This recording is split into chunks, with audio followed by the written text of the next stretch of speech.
Okay, so welcome to this conversation. I am rejoined by Mani, who you might remember from my episode of Antinatalism Around the World with him for Iran. And if you want to dive into a bit of a taster of what we're going to be going into more in depth today, then I highly recommend checking out that episode. In this conversation, we're going to be delving more into the pessimism and proto-antinatalism in Persian literature, but specifically a book called Shahnameh, which we'll obviously get more into and you will hear about. So, Mani, thank you so much again for joining me. Yes, thanks for having me. I'm really glad to be here again for the second time, and I hope people will enjoy this conversation, which is a deeper dive into Persian pessimism in one of its most important and prominent works of literature.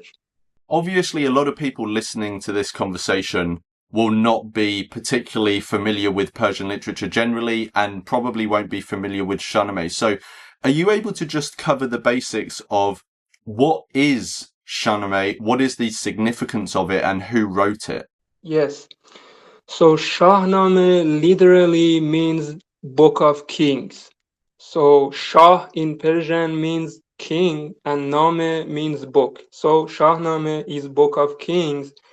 It is written by perhaps the greatest poet of Iran ever called Ferdowsi. Ferdowsi lived almost 1,000 years ago. His birth was in 940 and he died in 1020. So he lived almost 1,000 years ago in the northeast of Iran in the village of Tus, which is a city in Khorasan province. As I said, in the northeast of Iran, he was a landowner, but he he sold all his lands, and at the age of 60 or 70, he was completely broke.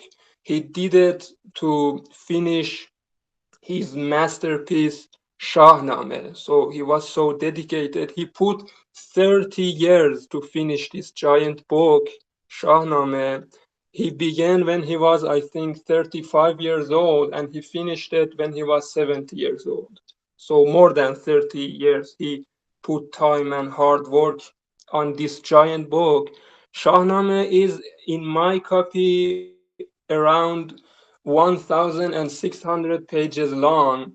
So it's a giant book and it has around 50,000 couplets or couple verses. So it's an epic poet, as the name suggests, the Book of Kings. It's an epic poet and it tells the history of Iran or Persia from the beginning of the world until the collapse of Sassanid Empire and the Arab conquests in 7th century AD.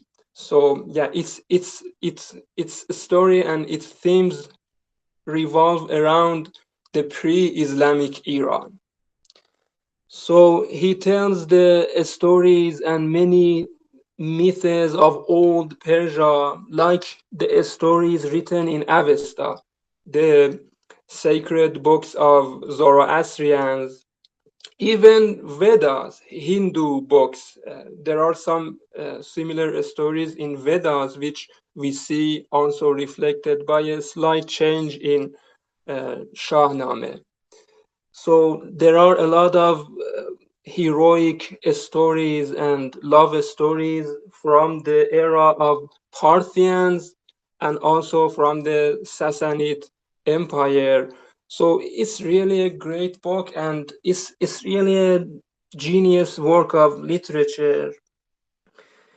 I want to say that the name might suggest that it's just about the praise of kings, but it's not that. In fact, Dick Davis, in his great book Epic and Sedition, A Case of Ferdowsi's Shahnameh, argues very convincingly that one of the great themes of Shahnameh is critics of rulerships and sovereignty and the bad kings. He only praises the good kings.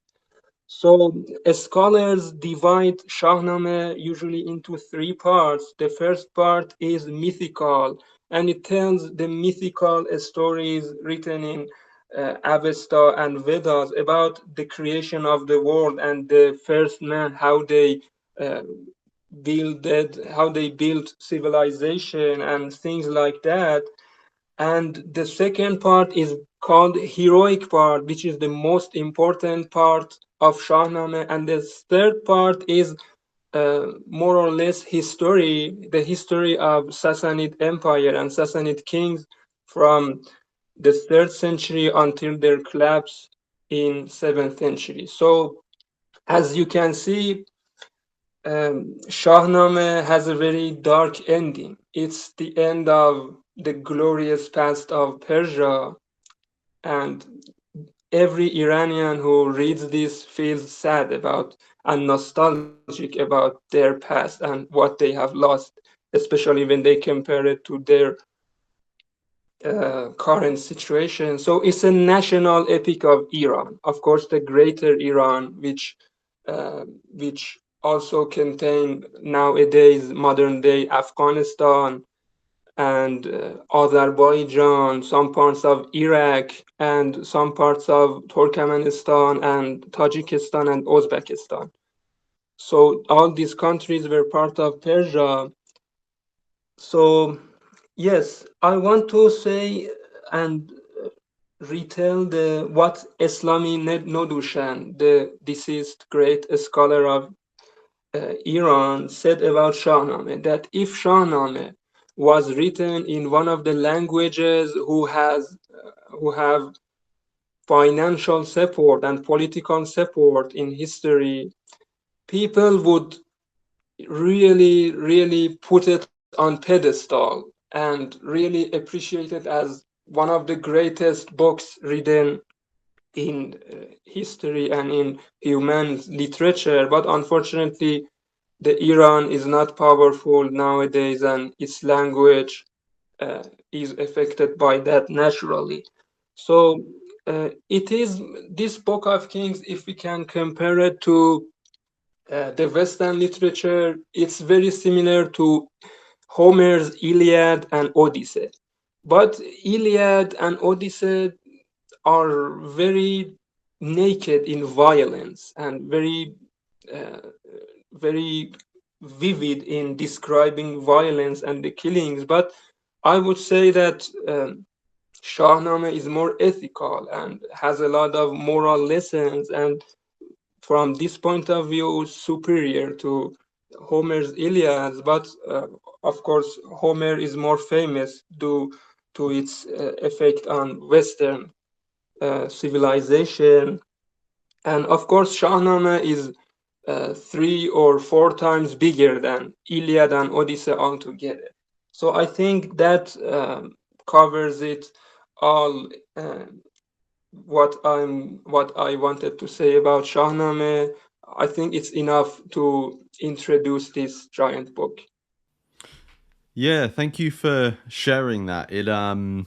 It sounds like an what could be referred to as like an unearthed treasure. Obviously not unearthed in Persia or Iran, but you know, outside of that, like you said, it's not in a language that many people speak, like English or you know Spanish or something like this, a very widely spoken language. So yeah, there's going to be a lot of people, especially listening, that wouldn't have come across it and aren't aware of the significance of it. So to get on to the specific topic of what we wanted to talk about, what is the presence? What type of pessimism and what presence does pessimism have in Shahnameh? Yeah, it takes a variety of shapes, which we will dive deeper into just shortly. And especially for an Iranian person, as I said a few minutes ago, it's just a nostalgic feeling while reading it. So it's about whatever we know about pre-Islamic Iran. So let me begin my discussion of Shahnameh's pessimism by the scholar Shahrukh Meskub in his book The Ant's Gift, a study of Shahnameh, chapter 2. So he writes, and I quote, "The foundation and essence of Ferdowsi's thought is ethical. His way of thinking cannot accept injustice and wrongdoing in what happens and what he perceives, and he suffers in astonishment at what he sees as the way of the world. We are presented with an old erudite recluse in a corner of village, endless questioning and discussion, and the noblest end of man, which is no more than a lament and a sigh against the eternal heavens. And with all this, death is waiting at the door. One who is intelligent, wise, and mortal is the prisoner of a force that is senseless and immortal. Is this not the unjust world in which Ferdowsi lives, a man who passed his life in despair at his country's history? According to his book, the Arabs Zahak attacked Iran and looted its inhabitants for the first 1,000 years, and for the next 1,000 years, Afrasiab the Turanian did the same thing. In historical time, after the coming of Alexander, Iranians were once again subjected to continuous assaults by Turanians and Arabs until Iran's destiny came to an end, as we know, with the death of Yazgerd. So that was the good introduction into Shahnameh's pessimism and proto-antinatalism, which I will talk more. So it takes a lot of shapes. I mean, pessimism in Shahnameh. First of all, just like Greek tragedies, like the tragedies of Sophocles and Euripides, Shahnameh is full of tragedies. Tragedies in the sense of Greek tragedies, like the force of fate and all these miseries and unjust murders. There are a lot of tragedies in Shahnameh, like the tragedies of Iraj, the tragedy of Rostam and Sohrab, the tragedy of Siavash, and the tragedy of Rostam and Sfandyar. I have chosen one example, which is the tragedy of Iraj. So, the short story is that Feridun, the greatest king of Iran, had 3 children, and he wanted to separate his kingdom into 3 parts, and he gave the best part to Iraj, who was the youngest and who deserves this portion better than the other two. But as it happens, usually those 2 brothers got jealous of their younger brother, and finally they tricked him and they killed him very innocently. So this is a very tragic story. For example, Ferdowsi, when he narrates how he was killed by his brothers, he says this: "O world, you nurtured him but offered no protection when his brother laid him low. I don't know whom you favor secretly, but we should weep for all we hear and see." And when finally the grandson of Iraj takes revenge and kills those 2 brothers, and Feridun, who was the father, just it's a very dramatic scene how Ferdowsi narrates this in beautiful poetry. So Feridun has the head of his 3 sons in front of him, and he is old, and he just weeps and weeps and is depressed, and finally he dies of sadness and sorrow. So Ferdowsi says this: "Having done this, he bowed to fate's decree. The leaf was withered on the royal tree. He lived his life in mourning, ceaseless tears, and constant grief consumed his final years. And so, heartbroken, weeping for the past, he lived tormented till death came at last. O world, from end to end unreal, untrue, no wise man can live happily in you."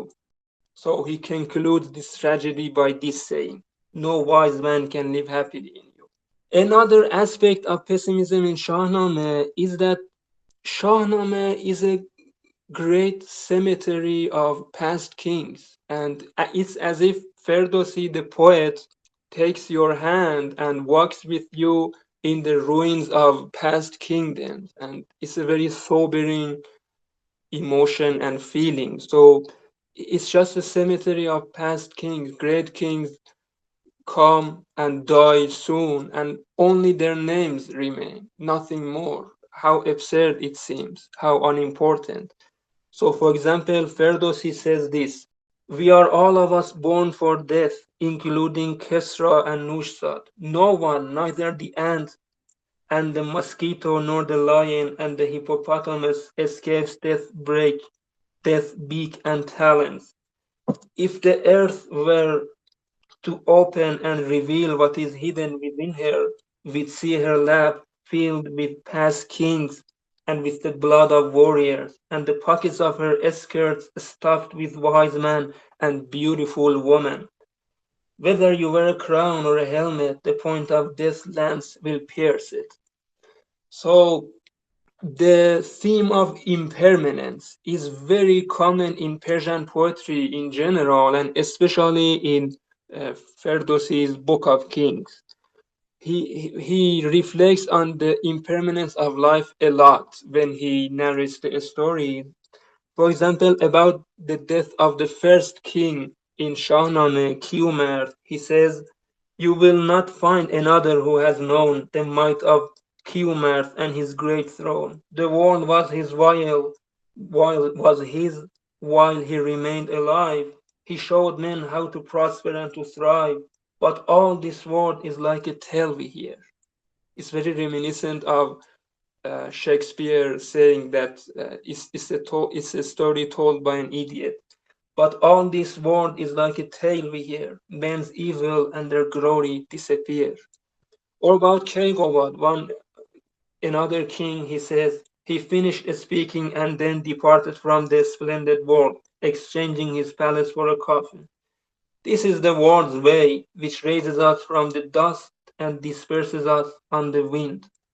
About the death of Keikavus, Ferdowsi says that the world is our enemy. He says, such is the passing world that you must leave. All men must die, and it is vain to grieve. No learning will suffice against death's hands, whose might no arms or helmet can withstand. And king or prophet, in the end you must descend to dirt and slumber in the dust. Know the world's your enemy. Your head will lie in dust. The grave will be your bed. And about the death of Khosrow, one of the best kings in Shahnameh, he says, so turns the world, her favors are soon past, all whom she nourishes must die at last. One she will raise from earth to heights unknown, one she will cast down from a royal throne. But there is no cause to triumph or complain, such is the way she turns and turns again. Where are those heroes now, those champions? Where drive out such mortal thoughts that bring despair? Of course, he says this that don't think about these depressing things, but he does it especially uh, intentionally. And about Khosrow Parviz, the historical king of Sasanian Empire, he said, so turns the world, keeping its secrets hidden, and both the prudent, harmless man and the idle boaster find nothing there but vanity. Whether you own treasures or live in pain and sorrow, you cannot remain in this fleeting world. Choose righteousness and benevolence if you would be remembered with praise. Another aspect of pessimism in Shahnameh is that Ferdowsi complains and objects to the world as if world is a person he complains to. So he says, for example, and he repeats this verse, this couplet, more than 3 times. It is as if his favorite. So he says, O world, what do you seek from your nurtured ones? Not nurtured ones, but bearers of heart's lamentations. And Ferdowsi believes that this world is illogical and unethical. He says, I turn to right and left in all the earth. I see no signs of justice, sense, or worth. A man does evil deeds, and all his days are filled with luck and universal praise. Another's good in all he does, he dies a wretched, broken man whom all despise.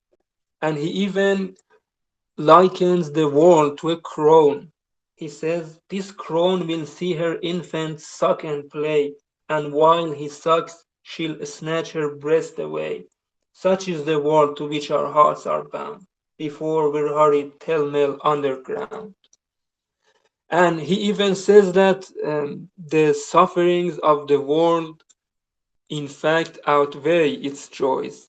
And he uses a beautiful and artistic simile for that.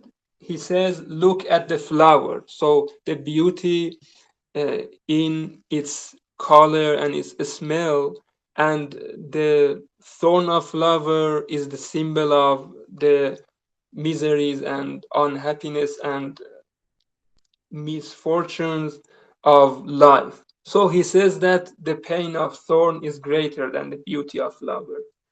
This is how the world nurtures us. The pain of the thorn is greater than the beauty of the flower. He puts these words in the mouth of Piran, one of Shahnameh's great heroes. When he is dying, Piran says, Piran replied to him, this shall not be, that I should live to see such misery, that after such a life I would implore your mercy just to live a little more. I came into the world for death, and I, in combat with you, are prepared to die. I've heard great men declare, no matter how much worldly happiness beckons you now, the end is death, from which no man can flee. I've no complaint that death should come to me. And Ferdowsi says that we are the praise of death, and death is our hunter. He says, such is the fate of this fleeting abode, at times sweet bliss, at times pain's load. In the end, its good and its ill shall fade, and death is the hunter that sets its blade. We even see a skepticism in Shahnameh. Ferdowsi was somewhat a skeptic. He says, if when a strong wind springs up there is found an unripe orange blown down to the ground, how do we name the deed that has been done, a noble act or an ignoble one? Do we say this is just, unjust? If we say death is just, what would injustice be? Why all this lamentation then? Why must we weep and wail so much at what is just? Your soul cannot be privy to what lies beyond this veil and hidden from your eyes. Men crowd about this door of wanting, but to every man it stays secretly shut. And he says again, if a man seeks the crown in his worldly quest, or if in battle he turns to dust like the rest, from this world one must depart unfulfilled. It's clear whether he finds antidote or poison here. I do not know what the end shall be, but for this departing we must weep endlessly. So he says that I do not really know what happens after death. The only thing I know is that we should weep for all our miseries. Alexander the Great is one of the kings that we read their stories in Shahnameh. Of course, it's not very historical. It has many myths and many imaginary stories, and Shahnameh had a point for that. He wants to say that even Alexander the Great, who conquered the world, he died with bare hands. So, for example, in Shahnameh, Alexander goes to India and talks to some Brahmins who live in the nature and who possess nothing. So Alexander says to Brahmins, just tell me what you want and I will fulfill it. And those Brahmins tell him, please close the door of death and old age for us. Of course, Alexander said, I can't really do that. And Brahmins say, so you see, we are all the praise of death, and we will die. So why do you struggle a lot? Why you kill a lot of princes, and why do you strive a lot? For what? For what reason? When you know that you will die and your enemies will inherit what you have gathered. So it's pointless, really. And about the death of Alexander, Shahnameh says, there is nothing in the world so terrible and fearful as the fact that one comes like the wind and departs as a breath, and that neither justice nor oppression are apparent in this. Whether you are a king or a pauper, you will discover no rhyme or reason to it. But one must act well with valor and chivalry, and one must eat well and rejoice. I see no other fate for you, whether you are a subject or a prince. This is the way of the ancient world. Alexander departed, and what remains of him now is the words we say about him. He killed 36 kings, but look how much of the world remained in his grasp when he died. He founded 10 prosperous cities, and those cities are now reap beds. He sought things that no one has ever sought, and what remains of him within the circle of the horizon is worth nothing more. So, as we can see, Ferdowsi has a lot of moral lessons to tell us in Shahnameh. He says that in the face of this misery and impermanence of life and its absurdity, we have to not really feel sorrow, and we should drink wine and enjoy, and especially we should be harmless. We should, in Persian, biazari.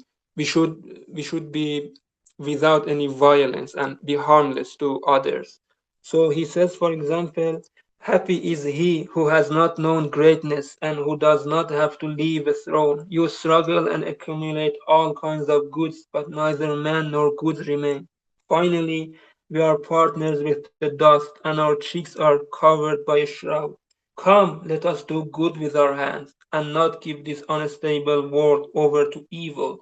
That man who lifts a wine glass in his hand in memory of the kings who ruled his land knows happiness. The toast comes thick and fast until, content and tired, he sleeps at last. And he says again, so this world is and always has been. Do not torment your soul with greed and ambition. Even a heart of stone or iron fears death, and there is nothing you can do against it. You must act with humanity, troubling no one, if you want your past not to harm you.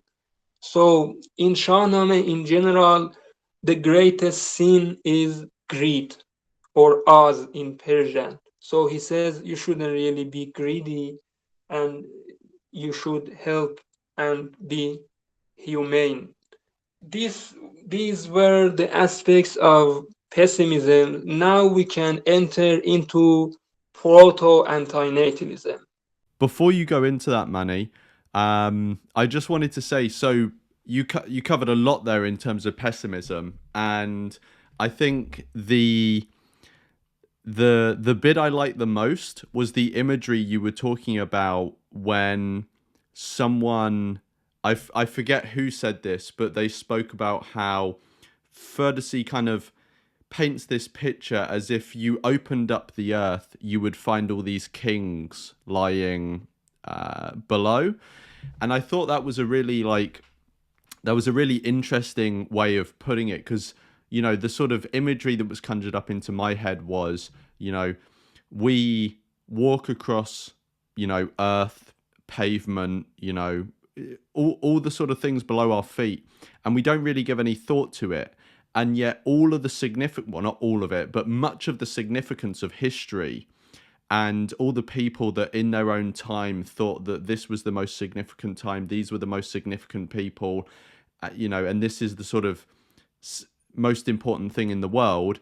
All of that is just below our feet now, and is often by the average person not thought about. And it made me think about, are you aware of the film Blade Runner? No. So it's this famous sort of sci-fi film, I guess you could call it, about, well, it's not really important what it's about, but near the end of it, there is this confrontation between a human and what's called a replicant. Basically, like they look like humans, but they're a machine and they're seen as lesser. And there's this monologue by one of the machines at the end where he's trying to convey basically that, you know, we may see our own lives as these immensely significant things, and they are significant to us, but actually all of this just fades in the passage of time and it's just insignificant. And he likens it to teardrops in the rain, you know? Like if we're producing a teardrop, we're crying, it's something very significant to us. But actually, in the context of rain, it is just another water droplet and it is completely insignificant. And he kind of not explicitly, but likens this to, you know, the significance of our lives and the things we see around us in the passage of time are just completely insignificant. And what you were saying, the imagery you were talking about, kind of reminded me of that. So yeah, I found that super interesting. It's almost like there's almost like a sort of breath of history, you know, this inhalation, exhalation, this sort of ebbs and flows of history. And at each moment, it seems really important to us, like a breath, right? If we don't take our next breath, we start panicking. It feels really important to us to take this next breath. But actually, as time goes on and you take more breaths and more breaths, you know, you forget the significance, or the significance of the past ones are kind of lost. Yeah, so I felt that was a very cool way of putting the pessimism across. Yeah, that's really true, and that's why Ferdowsi is called Hakim or sage in books about Persian literature. So they call it Ferdowsi the sage.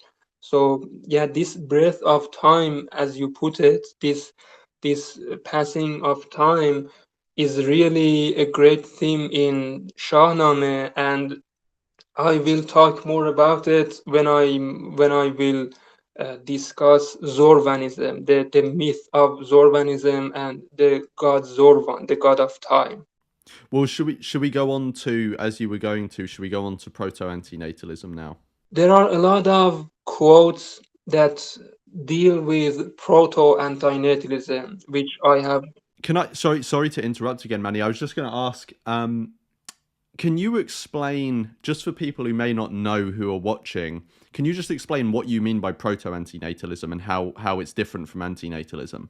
Yes, so proto-antinatalism is more pessimism about birth, pessimism towards being born in this world. So they do not say like Al-Ma'arri or modern antinatalists that bringing sentient beings in life is immoral and we should not do it. They do not say it explicitly, and Ferdowsi doesn't say it explicitly. That's why he cannot be called anti-natalist, but he has a lot of quotes about wishing for never being born, which make him a proto-anti-natalism.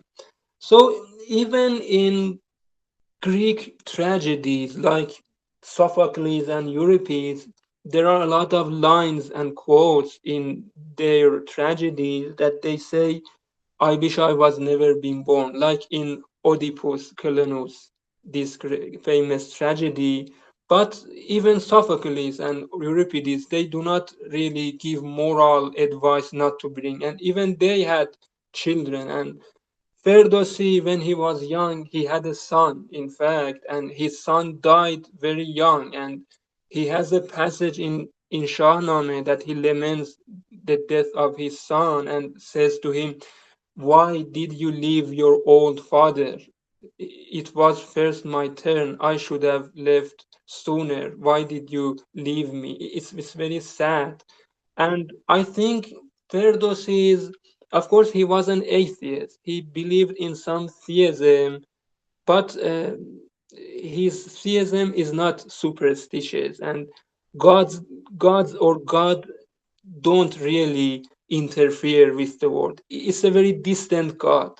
So he was theism. Perhaps his beliefs in theism and his religious beliefs contributed to that. But as he got older and he lost his money because he dedicated all his land and his money to finish this giant book, so he got weak and old. So as we near the end of Shahnameh, the pessimistic tone grow much more. So he was proto-antinatalism, but if Ferdowsi couldn't take this one step because there is only one step to reach to real antinatalism. So if Ferdowsi 1,000 years ago couldn't reach this final step, we can, and we can learn from Ferdowsi and take this further step ourselves.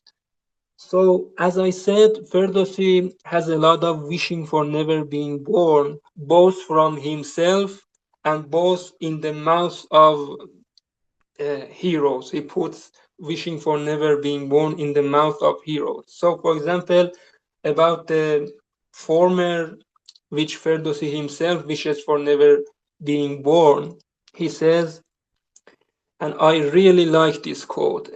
In fact, I should admit that when I read this for the first time, I was shocked. I didn't expect to see such explicit wishing for never being born in Shahnameh. So he says, all of us arrive in this world destined for dust, and we come with no hope of a remedy for this. Whoever is born from his mother dies. I see man's birth as injustice, and it is death that is justice. So he, in fact, reverses the order. Many people say that death is unjust and life is good, but he says, I see man's birth as injustice, or in Persian, zehesh, which means being born, and zehdan is womb in Persian. So there is this connection between this zehesh and zehdan. So he says it is injustice and death is justice. Perhaps that's because death, in fact, is a little pro mortalism, I guess.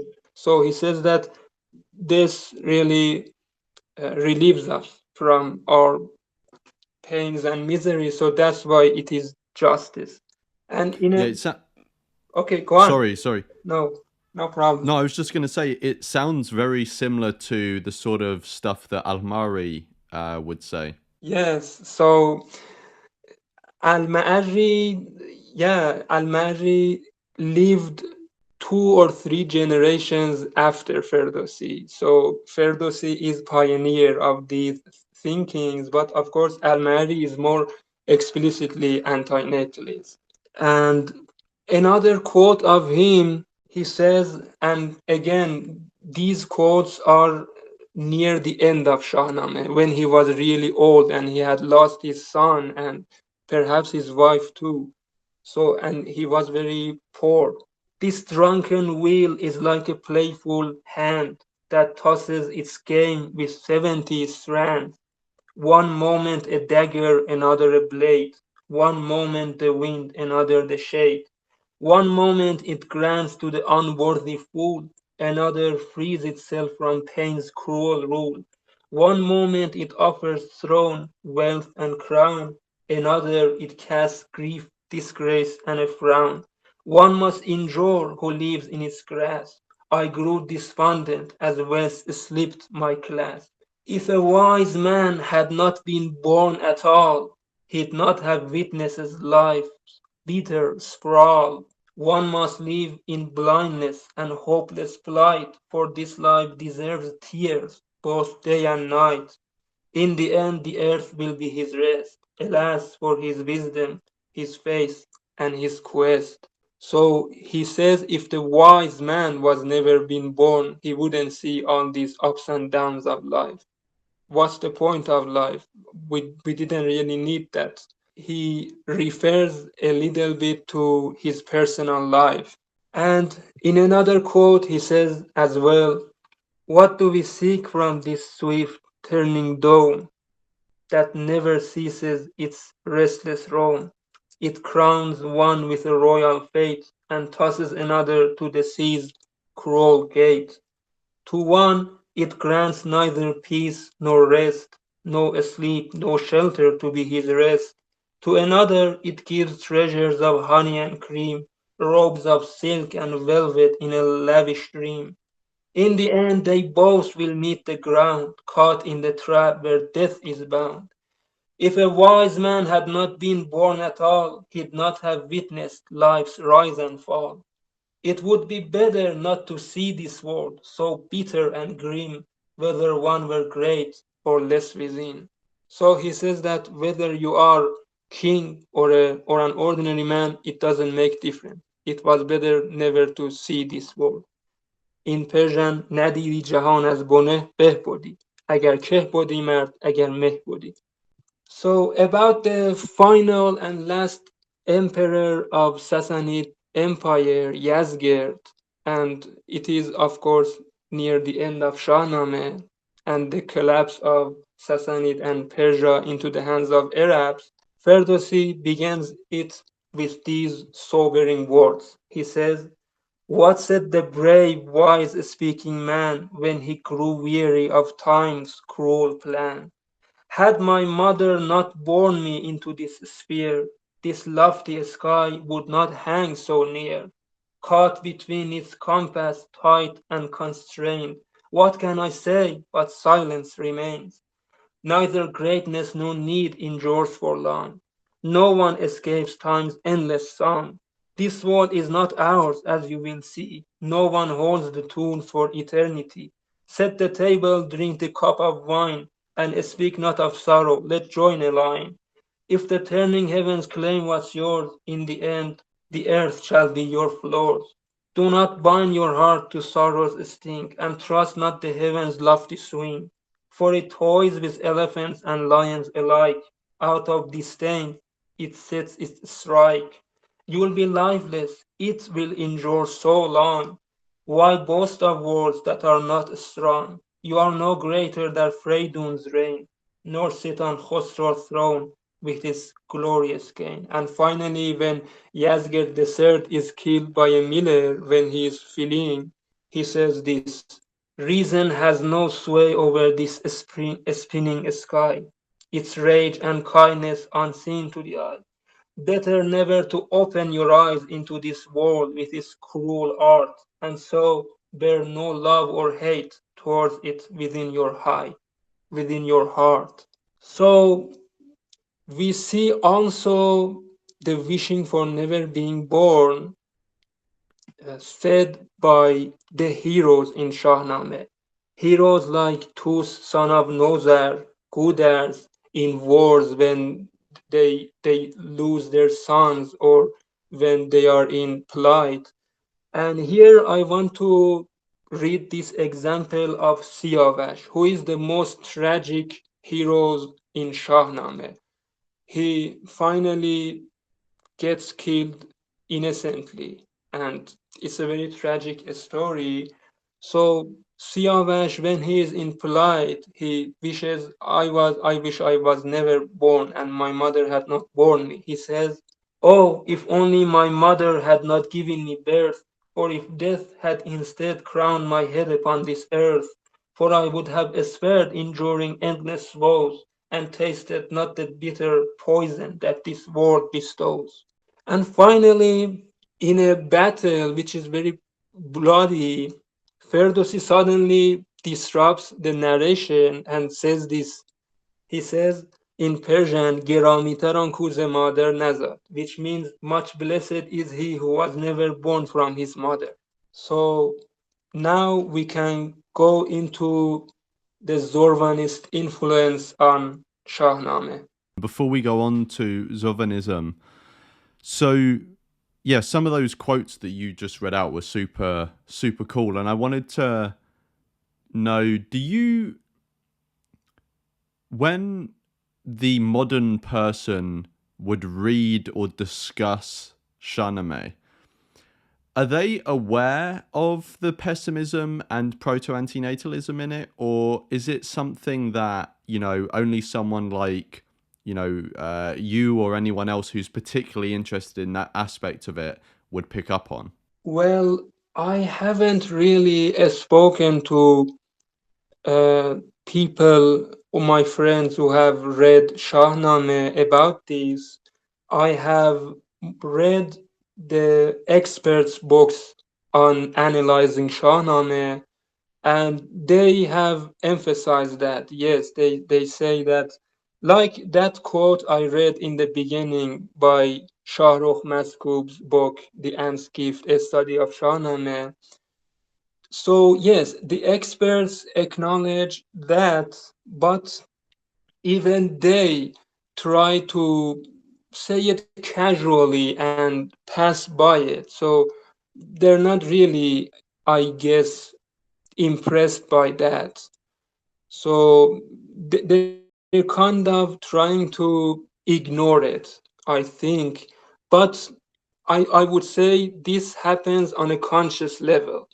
But on an unconscious level, every Iranian person who reads Shahnameh feels sad and depressed, especially when he reaches the end of Shahnameh, the loss of the glorious past of Persia and the beginning of degradation.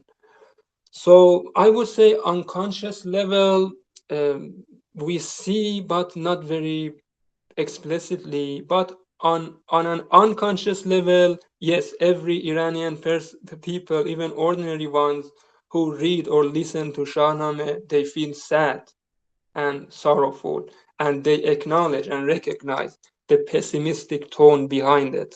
So, should we move on to Zurvanism? So, what can you just quickly explain to people what is Zurvanism, Yes. and then yeah, what relevance does it have to Shahnameh?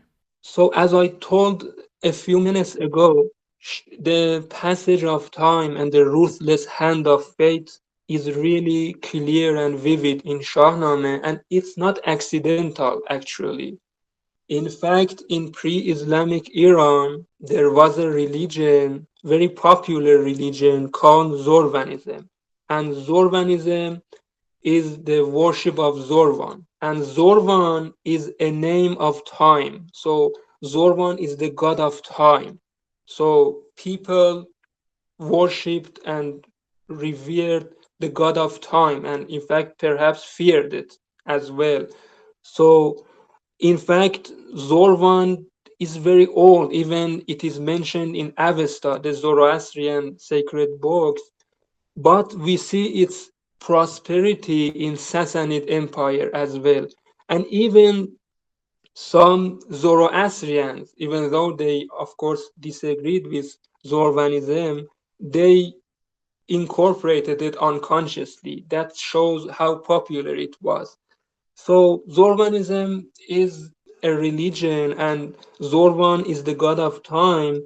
And in fact, according to Zorvanist myth, the Zorvan gave birth to twins brothers, Ahura Mazda, or the good god, the good god of Zoroastrians, and the Ahriman, or evil, or devil, the devil entity. So the devil and Ahura Mazda, according to Zorvanist myth, were twin sons of Zorvan, the god of time, and it shows that time is even more stronger and more powerful than Ahura Mazda, the god. And we see this also in Greek philosophy. If I'm not mistaken, Chronos, which I think the word chronicle is derived from. So Chronos was this fate, this time that even Zeus, the most powerful god, couldn't really change it, and they were subject to this fate, this Chronos. So yeah, this often these pictures of like even God, even Ahura Mazda is subject to fate and is the son of time. It's really dark, and yeah, it is sobering. And they, I mean Zorvanists, were fatalists. So fatalism is incorporated into Zorvanism naturally. So they believe that we are subjects and slaves of fate. We cannot really change our fate, and we should only bear it. So usually fatalism, as it is known, usually it goes hand in hand with pessimism. So usually fatalism is related to pessimism, and we see this fatalistic worldview, this fatalistic Zurvanism reflected consciously reflected in Shahnameh, in Ferdowsi's Book of Kings. And as I told you, it's not accidental. After Islam came into Iran, these religions didn't disappear, and we see their impacts on Shahnameh and other books as well. So, for example, let me read an old passage from the past Iran, the pre-Islamic Iran, a book in Middle Persian called Minug Khirat or Minuye Khirat or the Soul of Wisdom. So it's a short book that one wise man asked the spirit of wisdom questions. And one of the questions is this. The sage asked the spirit of wisdom, thus, is it possible to contend with destiny through wisdom and knowledge or not? The spirit of wisdom answered, thus, even with the might and powerfulness of wisdom and knowledge, even then it is not possible to contend with destiny. Because when predestination as to virtue or as to the reverse comes forth, the wise becomes wanting in duty, and the astute in evil becomes intelligent. The faint hearted becomes braver, and the braver becomes faint hearted. So, as we see, this old book, which was in fact Zoroastrian, so it shows how popular it was that a Zoroastrian writer has incorporated it into his beliefs. So we see this reflected on in Shahnameh, and in fact there are many passages show that, and scholars have emphasized that as well. So, for example, in the book Persian Mythology by John Hillels, page 73, the writer writes these. The evolution of the world from time was taken by some to imply that the world was bounded and controlled by the heavenly sphere. In terms of astrological myths, this meant that the fate of the individual was predetermined by the cosmic battle between the 12 signs of the zodiac, representing the forces of good, and the 7 planets which oppress creation by ruling over its fate. This fatalism, foreign to Orthodox Zoroastrianism, exerted quite a degree of influence in Persian thought. It not only entered some Zoroastrian writings but also appeared in some passages of the vast epic, the Shahnameh. The poet recounts the questions of one Zal by the Magian hierarchy. As a test of his religious knowledge, he has to interpret a set of riddles. One such is about a man who, with a great sharp scythe, strides insolently towards the meadows full of greenery and streams. Moist and dry he mows down, and if thou make supplication, he will not hear thee. The interpretation of this riddle is that the man with the scythe is time, and we are the grass. All are treated alike by the mower. No account is taken of youth or old age. All in his path are cut down. The nature of the world is such that if it were not for death in the world, there would be no birth either. We enter in at one door and pass out of another. Time counts our every breath. So the writer continues, this gloomy outlook on life, the cynical attitude to birth and death, are far removed from the optimistic, positive attitude of Orthodox Zoroastrianism. So, usually, fatalism is a kind of hopelessness in the face of fate and destiny. So, it has a profound pessimistic tone. And also, the scholar R.C. Zenner, in his book The Dawn and Twilight of Zoroastrianism, in page 241, approve of this. Ferdowsi, in his great epic, has little to tell us about Zoroastrianism proper. His whole poem, however, is pervaded with an atmosphere of fatalistic gloom, which he may well have inherited from the fatalists of the Sassanid period. And in his another book, these same scholars, in the book Zorvan, a Zoroastrian Dilemma, page 241, he says again, the picture of time sewing up the eyes of the dead smacks of popular religion. And it is interesting to note that Ferdowsi has a couplet which is verbally almost identical with our passage, though the meaning is different. This serves as confirmation in detail of what even a casual reading of the Shahnameh makes sufficiently plain, namely that Ferdowsi's religion is Zurvanite fatalism at its most depressing and pessimistic. And yeah, so let me read those poems, those couplets that these scholars talk about from Shahnameh. These couplets are these. The wasteland and that man with the sighs so keen, where dry and green alike live in fear unseen, he cuts both fresh and withered with ease. He heeds no plea, nor grants release. Time is the reaper, and we all but grass. The child and the elder both shall pass. To young and old he spares no glance. Whatever he finds he claims by chance. Such is the law of this fleeting land. No one is born, but death holds his hand. Through this door one enters, then fades away, while time counts his breath and leads him astray.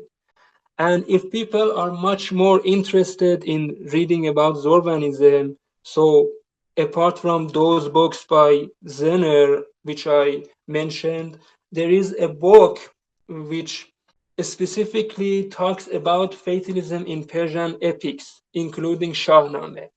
So, Fatalism in Persian Epics by Ringren Helmer. It's a very great book, despite being old.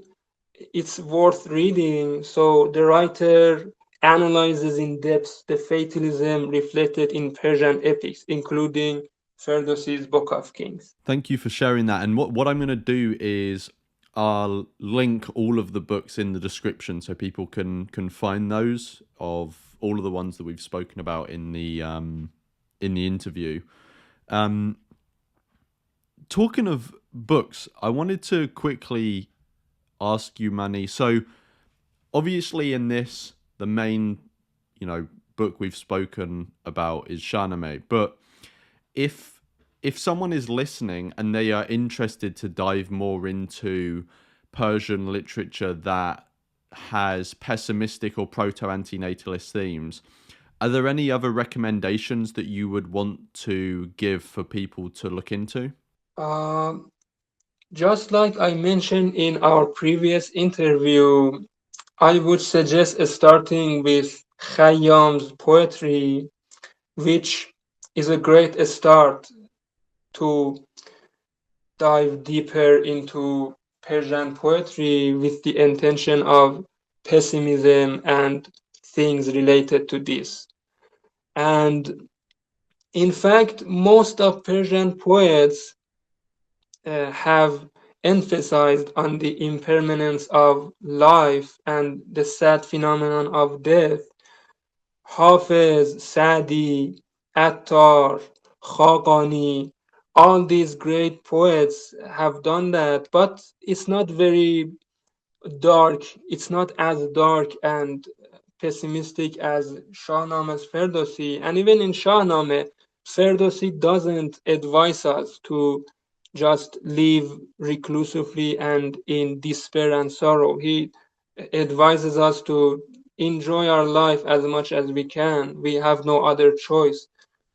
So he doesn't really preach defeatism, but even about his Zurvanism, it's not complete Zurvanism as uh, Mr. Islami Nodushan in his book The Life and Death and the Life and Death of Heroes in Shahnameh, page 20, page 91 says. So he says that it's partly Zoroastrianism and happy, and partly Zurvanism. So it's not completely Zurvanism and complete fatalism.